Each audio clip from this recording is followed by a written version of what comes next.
Silicon Valley Bank, Signature Bank, getting taken over by the FTC when on Friday. HSBC steps in as the buyer last night. A lot of talk over the weekends about banking. Should you get your money out of the bank? Is there going to be a run on the banks?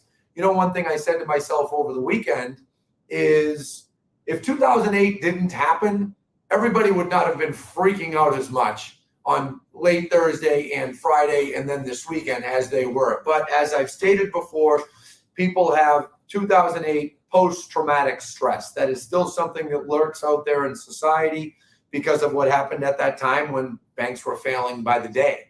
Anthony Lamacchia here, broker owner of Lamacchia Realty, and I wanted to get on here and talk live about what impact I see this having on the real estate market, on realtors, on home buyers, home sellers, tenants, landlords, etc. So I'm going to spend the next, 10 or 15 minutes talking about that. The first thing that I want to point out is this is actually good news for mortgage rates. Why is that? A lot of people have a hard time understanding how this works. I had lengthy discussions with it about family members yesterday. And what I want to point out is bad news in financial markets essentially equates to good news for mortgage rates. Not all the time, but a lot of the time in the last 10 or 15 years, that has been the case. Why? Because when investors get nervous, they start putting their money into buying bonds. And when they buy bonds, mortgage-backed securities, etc., they drive the interest rates down. When they feel good about the economy, they put their money into the stock market, investments, etc., and mortgage interest rates go up. So as you all know, about 2 weeks ago, mortgage interest rates went over 7%. And that was something that was controversial. Will it happen? Won't it happen? And back in December, in my predictions, anthonyspredictions.com, I had said at that time rates were down. I had said that they were going to go back up and then start coming down. So I effectively said they were going to get worse before they got better. Now, I'll be honest, at that time, I wasn't convinced we were going to see something like this soon, but it is what happened. Rates went to 7. It scared off a lot of buyers in the last few weeks. 3 or 4 weeks ago, the market slowed down. We're also seeing a lack of sellers listing their homes, which, by the way, is part of what puts a floor on home prices. I'm going to go over that in a couple of minutes, but let me stick with rates for a couple minutes. So mortgage rates went over 7%. It took the wind out of a few buyers' sails. It made more sellers say, that's it, I'm sitting on my hands. I don't want to give up my rate. Facebook's not working, but YouTube is. Facebook's not working? How is that possible? I'm going to keep going. So rates went up over 7. Then last week, we had 2 good things happen for mortgage rates. Number one, on Friday, jobs report came back with 311,000 new jobs created, okay? That was less than expectations, and it was low enough that it made markets feel good that the Fed wouldn't be so brutal with raising the short-term rate, okay? Again, bad news equals good news for mortgage rates, okay, everyone? I hope everyone's getting that. And that was the first thing that happened. Then this bank, SVB, went under on Friday. Over the weekend, Signature Bank went under. Now, these are niche banks with very specific businesses. One of them is very active in the venture capital space, in the tech space, and those industries have been getting hit hard. The economy has changed, folks. We're not in the same economy that we were a year ago. Inflation got so strong that the Fed had no choice but to raise interest rates. And when the Fed has to raise interest rates, eventually that takes its toll and it slows down the economy. So just so I'm clear, the Fed wants a recession. And let me be even more clear. We need a recession to get things back in check, to snap the back of inflation. These 2 banks going under is the first big thing to happen that shows the Fed is having an impact. They're getting what they want, okay? They're getting what they want. There was a great interview last week. I believe it's Senator Kennedy, John Kennedy down in Louisiana, was talking to Fed Chair Powell, and he said, you need unemployment to go up in order to have inflation go down. And Powell was dancing and he was careful about how he answered. But folks, that's the truth. If an economy gets too hot, if unemployment goes too low, prices of everything start going crazy, the only way to fix that, the only way is to slow the economy down. So I understand that this might be scary news for people. Overall with the economy, there might be a lot of people that are saying, wow, okay, our economy is slowing down here. Things have changed here. I get that. That's true. That's a fact. But I don't think that people quite realize that's what's necessary to stop inflation, okay, to get inflation back in check. Now, tomorrow, the CPI report comes out, Consumer Price Index. If that Consumer Price Index report comes out lower, instead of 6% growth, if it comes out to 5 or 4, I think 4 would be lucky. I don't see that happening. You're going to see mortgage rates go down more. So Friday rates went down a quarter point. Today rates went down another quarter point. We're at about 6.57 right now for mortgage rates. Okay, that's a massive improvement. That's a half point improvement since Thursday, and that's a big deal. Now I see Instagram flashing, and that's not working. So we really got some technological difficulties going on right now. But I see lots of people watching on YouTube, so I'm going to just keep talking. So what else does this mean as a home buyer? I told you as a home buyer and a home seller, you can look at this and you can realize, okay, the good news is mortgage rates are starting to get back in check. They're coming down a bit. Okay, that's good news. The other thing that might happen is when you're getting a mortgage, you are probably going to see mortgage companies source the funds in a lot stricter manner. They might ask for proof of funds right up to the 11th hour, proof of deposits, acknowledgments of deposits. You might see this go on for a few weeks. Why? Because the banking sector has been shook. They've been shaken. This is a scary thing for them that's going on right now. And I think you might see mortgage companies kind of screw down a little bit, drill down and say to buyers, we want more proof of your funds. We want to know what's going on. We also had a buyer this morning that reached out to one of our top realtors pointing out, hey, I have a pre-approval to get a mortgage from SV Bank. Okay, then you need to get a different pre-approval.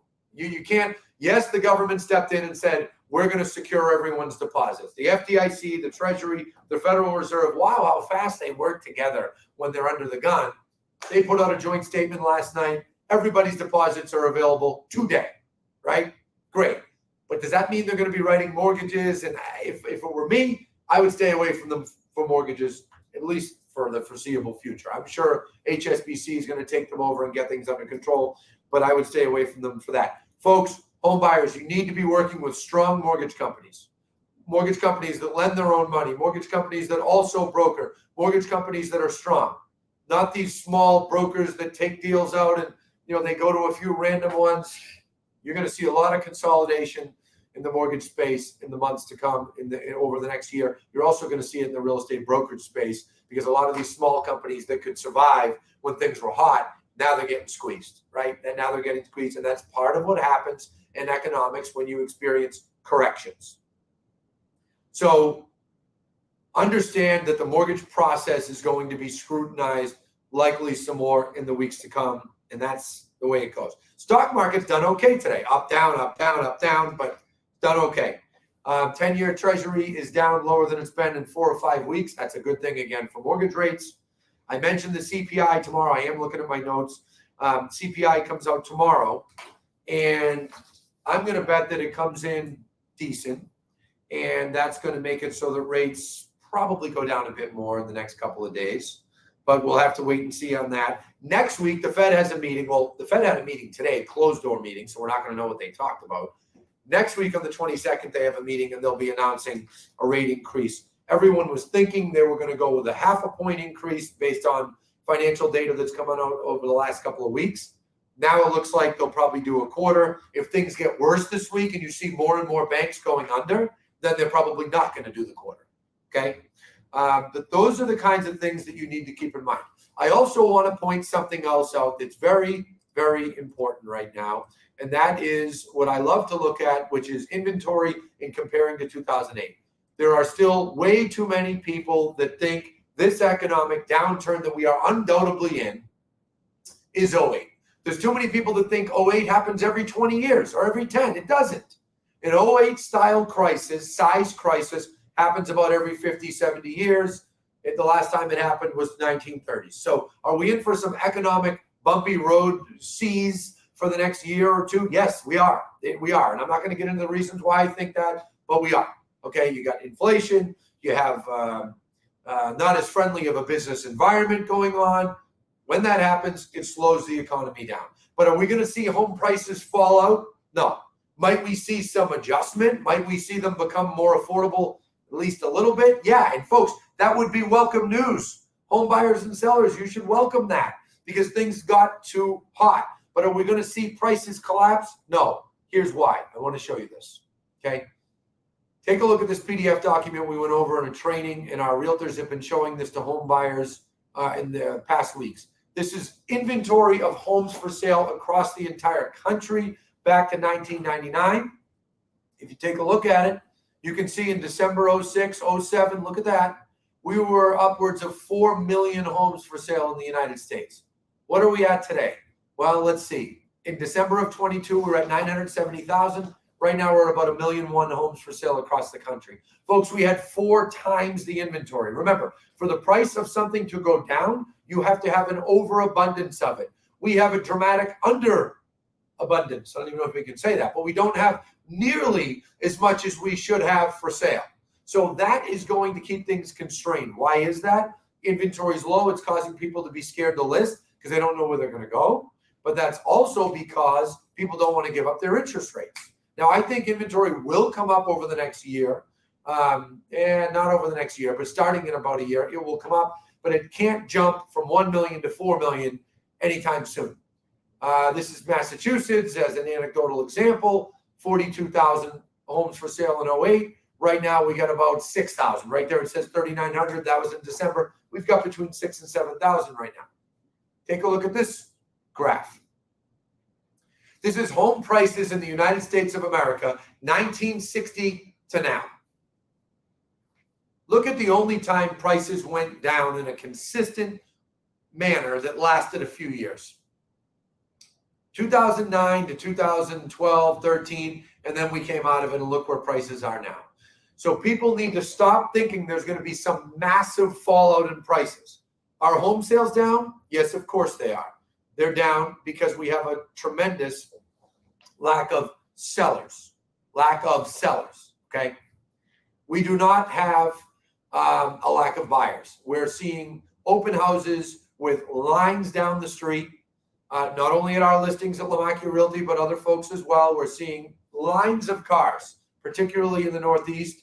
We're seeing this. We're not seeing it as much in Florida or out west, but there's bidding wars all over the place because there's not enough housing stock. You can't have prices go down when that happens. In fact, right now, prices are edging up a little bit because of the multiple offers, and that'll continue for 3 or 4 months. Then it'll back off because of the seasonality, right? So if I'm a home buyer, make sure you've got a pre-approval from a reputable lender. Be prepared to have your bank statements and things like that scrutinized a little bit more. Don't use an SVB, Silicon Valley Bank pre-approval. That's not going to be a smart thing to do in the next couple of weeks, or any of these other banks that are being mentioned. I don't want to name names because some of them I don't really think they deserve to be mentioned, and I think they're getting unfair scrutiny, so I'm not going to say their names. But the 2 that are already gone, I wouldn't use a pre-approval from them, okay? I hope that makes sense, folks. I hope I answered your questions. Sorry it didn't work on Facebook, but we will be getting it on there, and we will be emailing it out. I will continue to monitor what goes on with this situation, pay attention to all financial and economic metrics around the world. I was watching overseas markets at 9 o'clock last night to see the impact that it would have. We monitor this, myself and Jerry, my senior advisor, who's sitting outside the room.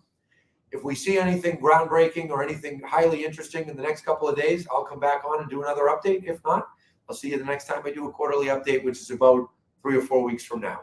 That's all, folks. Good luck. Happy home buying. Happy home selling.